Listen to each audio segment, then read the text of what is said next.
దేవుని నామానికి మహిమ కలుగును గాక. అందరికీ నా వందనాలు తెలియజేస్తున్నాను. మీరంతా బాగున్నారు కదా? మీరు బాగుండాలని ప్రతిరోజు మీ కొరకు ప్రార్థిస్తున్నాను. సరే, దేవుని యొక్క వాక్యం చూసుకుందాం. లూకా రాసిన సువార్త 13వ అధ్యాయము 23-24. ఒకడు, ప్రభువా, రక్షణ పొందువారు కొద్దిమందేనా అని ఆయనను అడగగా, ఆయన వారిని చూసి, ఇరుకు ద్వారమున ప్రవేశించ పోరాడుడి. అనేకులు ప్రవేశింప చూతురు గాని వారి వలన కాదని మీతో చెప్పుచున్నాను. ఇక్కడ దేవుడు ఒక వ్యక్తి, అంటే ఒక వ్యక్తి ఏమడుగుతున్నాడు దేవుని? ప్రభువా, రక్షణ పొందేవారు కొద్దిమందేనా?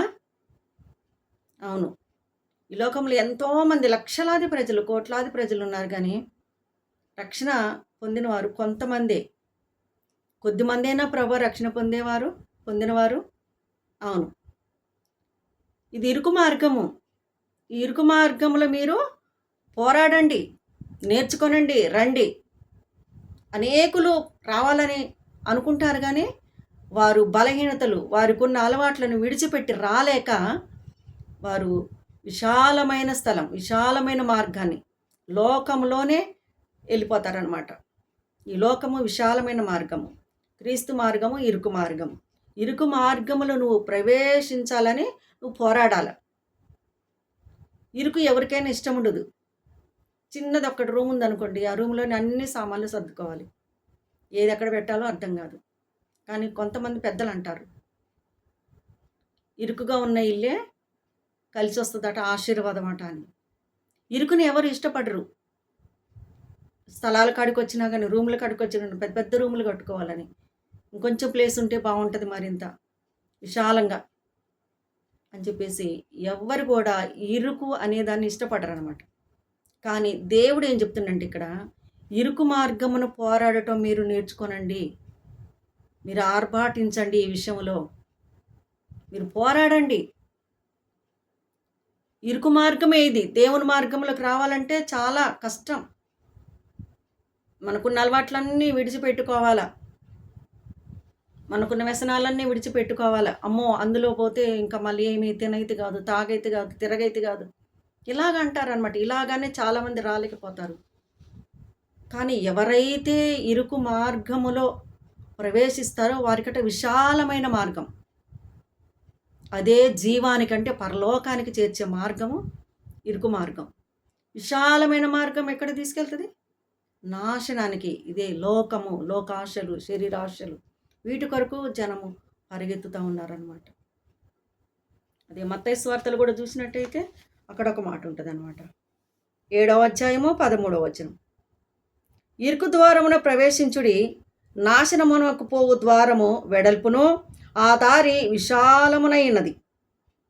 చూడండి, ఆ దారి అట విశాలమైనదట, దాని ద్వారా అనేకులు ప్రవేశిస్తారు. విశాలమైన దారిలోనే అనేక ప్రజలు పరిగెత్తుతూ ఉన్నారు.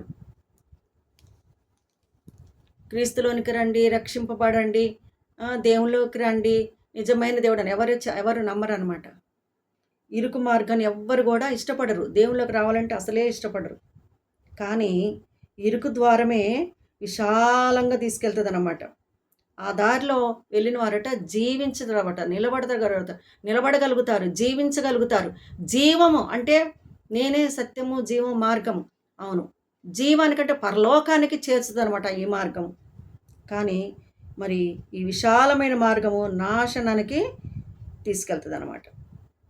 ఆ దారి ఇరుకై ఉన్నది చాలా. దేవుని దగ్గరికి రావాలంటే చాలా కష్టం, చాలా ఇరుకు, ఎన్నో సమస్యలు, ఇరుకులు, ఇబ్బందులు. అంటే దేవుని తెలుసుకున్నంత మాత్రాన, క్రీస్తులోకి వచ్చినంత మాత్రాన, రక్షింపబడినంత మాత్రాన మరి సమస్యలు, రోగాలు ఇవన్నీ పోతాయని కాదులే. కానీ నిత్య జీవానికి మనం వెళ్ళాలంటే ఆ మార్గాన్ని మనం ఎన్నుకోవాలి. ఈ లోకం అనే ఈ దారి ఏంటి? విశాలంగా ఉంటుంది, అనేక ప్రజలు పరిగెత్తుతున్నారు దాంట్లో, కానీ అది ఎక్కడికి నడిపిస్తుందట? నాశనానికి. చూడండి, ఇరుకు మార్గంలో మనం వెళ్ళాలి. ఇప్పుడు మనం ఒక ప్రయాణం చేస్తున్నాం, ఒక ఊరు వెళ్ళాలి, బస్ స్టాప్కి వెళ్తాం. మనం ఒక్కళ్ళమే వెళ్ళం కదా! మన పక్కన ఏదో లగేజ్ బ్యాగ్ తీసుకెళ్తాం. ఆ బ్యాగ్ ఏసుకొని ఎక్కాలంటే ఆ ద్వారమేమో చిన్నది, ఇరుకు. ఈ బ్యాగుతో ఎక్కాలంటే ఇటు వెళ్ళినా, అటు వెళ్ళినా ఈ బ్యాగ్ ఒకటి అడ్డుగా ఉంది గదా! ఈ బ్యాగ్ ఉండటాన మనము ఎక్కలేకపోతున్నాం. ముందుకు వెళ్ళలేకపోతున్నాం. ఇరుకు దారది. ఇరుకుగా ఉన్నది. కొద్దిగా ఉందన్నమాట. అప్పుడేం చేయాలి మనం?